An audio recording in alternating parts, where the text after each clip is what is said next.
Guys, আজকে যাচ্ছি বাপের বাড়ি। কি করছি সম্পূর্ণ শেয়ার করছি, দেখুন।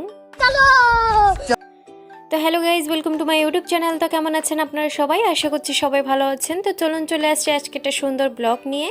তো আজকে যাচ্ছি আমি বাপের বাড়ি যাওয়ার আজকে মহোৎসব হচ্ছে বাপের বাড়ি। তো প্রথমে তো বেরিয়ে গেছি, বেরিয়ে যাওয়ার পর মিষ্টি নিচ্ছি, যেহেতু দু বাড়ির জন্যই নিচ্ছি, জেঠুর বাড়ি আর আমাদের ঘরে দু ঘরের জন্যই মিষ্টি নিচ্ছি। এখানে দেখুন কত সুন্দর সুন্দর মিষ্টি আছে। এখানে আমি মনুকে বলছিলাম একবারে সে এক মিষ্টি খাবো, কিন্তু তখন মনু বললো তুমি খাবে এখন। আমার তখন খাওয়ার ইচ্ছা ছিল না, যার জন্য কিছুই মিষ্টি খেলাম না। দু ঘরের জন্য দুটো মিষ্টি নিলাম, মিষ্টি নিয়ে বেরিয়ে যাচ্ছি। কারণ মনু এখানে চাবি খুঁজছিল, চাবি ওখানেই রেখে দিয়ে চলে আসছিলো, যার জন্য কি রিটার্নে এসে আমি চাবি নিলাম। চাবি নিয়ে আসার পর আবার চলে যাচ্ছি, কারণ আজকে গ্রামে মহোৎসব আছে। তো আজকে যাচ্ছি, কালকেও মহোৎসবেরই আছে। কালকে আমরা আবার সন্ধ্যার সময় রিটার্ন হব। তো সম্পূর্ণ শেয়ার করার চেষ্টা করেছি। তো এখানে প্রথমে তো ভাবছিলাম যে তেল ভরবো, কিন্তু তেল ভরলাম না, বহুতই ভিড় ছিল। তো সেকেন্ড আর একটা পেট্রোল পাম্পে চলে আসলাম। তো এখানেও সেমই অবস্থা, দেখুন কত ভিড়। তো এখানে কি আর কিছু করার নেই, এরপর আর কোনো পেট্রোল পাম্প ছিল না। তো যার জন্য কি এখানে কিছু সময় মনে লাইন দাঁড়ালো। আমি বললাম ঠিক আছে তুমি এখান থেকে তেল ভরো, আমি এখানে হেঁটে আগে যেয়ে দাঁড়াচ্ছি। তো এখান থেকে মনে তেল ভরলো। এখানে তেল ভরা কমপ্লিট হয়ে যাওয়ার পর আমি বললাম এই কিছু ফটো ক্লিক করা যাক। তো এখানে আমরা দাঁড়িয়ে পড়েছি, দাঁড়িয়ে পড়ার পর ফটো কিছু ক্লিক করলাম। কিছু ক্লিক করার পর মনুর ভারী ভালো লাগে আমাদের এইসব রাস্তার পাশে জঙ্গল, যে রাস্তাঘাট সব ভালো লাগে। তো সব ফাইনালি আমি চলে আসছি গ্রামে, এই যে গ্রামে মহোৎসবের জায়গা। আর এই যে ঘরে চলে এসেছি, ঘরে আসার পর এখানে মিষ্টি রেখেছি ঘরে, তারপরে এখানে জেঠুর ঘরে যাচ্ছি। আর এই দেখুন রাস্তায় পেয়ে গেছি আমার ছেলে, আমার দাদার ছেলে, ওকে পেয়েছি। তো যেহেতু অনেকদিন পরে এসেছি, ও আমাদের চিনতে পারছে না, যার জন্য কি কান্না করছিল। আর জেঠিমার অবস্থা দেখুন, এখানে রান্নাঘরে কাজ করছিল, কারণ আজকে মহোৎসবে দোকান লাগাবে। তো সব কিছু রেডি করছিল জেঠিমা। তো এখান থেকে আমি কথাবার্তা বলে টলে চলে আসলাম।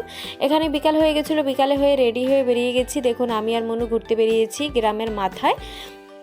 তো এখানে ঘোরাফেরা করলাম, দুজনেই ঘোরাফেরা করে ফটো ভিডিও ক্লিক করলাম। দেখুন কত সুন্দর, ভালো লাগছিল, ভালো মৌসুমটা ছিল, ভালোও লাগছিল। তাও এখান থেকে ঘোরাফেরা ফটো ভিডিও ক্লিক করলাম, ভালো লাগলো। ভালো লাগার পর মনু আর আমি দুজনেই ঘোরাফেরা করলাম। আর এখানে দেখুন এখন ধীরে ধীরে এখানে ঘর দুয়ার সব হওয়া শুরু করেছে, ধীরে ধীরে অল্প অল্প করে।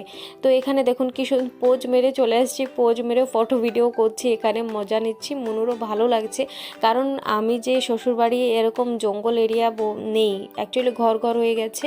তো মনু যখনই আমাদের গ্রামে যায়, আমার বাপের বাড়ি যখনই যায়, ওনার বহুতই ভালো লাগে।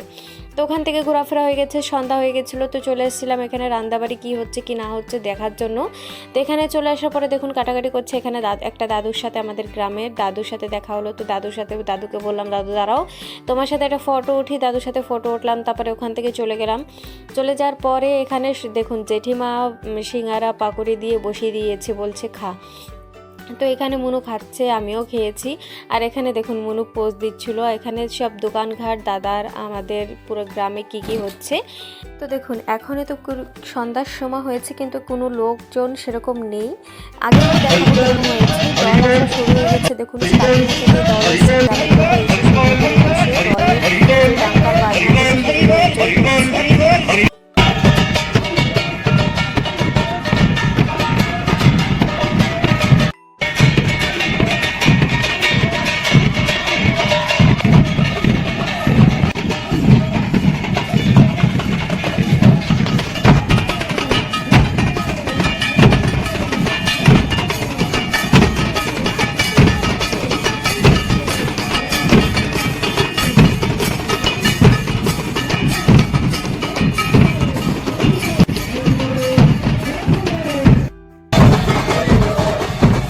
দেখুন। তারপরে যখন দল আসা শুরু হয়ে গেল, কত দল এসেছে, এক এক পরপর কিছু না হলেও 20টা দল এসেছে। দল আসার পরে এত সুন্দর ডাঙ্কা পিটন ছিল, দেখতে এত ভালো লাগছিল। আর ডাঙ্কা পিটনে বহুতই ভালো লাগে। তো এখানে অনেক সময় দাঁড়িয়ে দেখলাম, দেখার পর এখানে যেহেতু 9টার উপরে হয়ে গেছে, খিদা লেগে গেছে। তো ওখানে প্রসাদ নেওয়ার জন্য চলে গেছি। এখানে দেখুন ডালমা হয়েছে, একটা ঘ্যাট দিয়েছিল। তো এখানে প্রসাদ নিলাম সবাই। এখানে দেখুন কত ভিড় হয়ে গেছে, যেহেতু 9টা হয়ে গেছে, সবাই এখানে ভিড় লেগে গেছে প্রসাদের। এখানে প্রসাদ নিলাম, তারপরে আবার গান শুনলাম, তারপরে ঘরে যেয়ে ঘুমিয়ে পড়লাম। আজকের জন্য একটু থ্যাংক ইউ সো মাচ। কালকে দেখাবো কি হয়েছে। Thank you.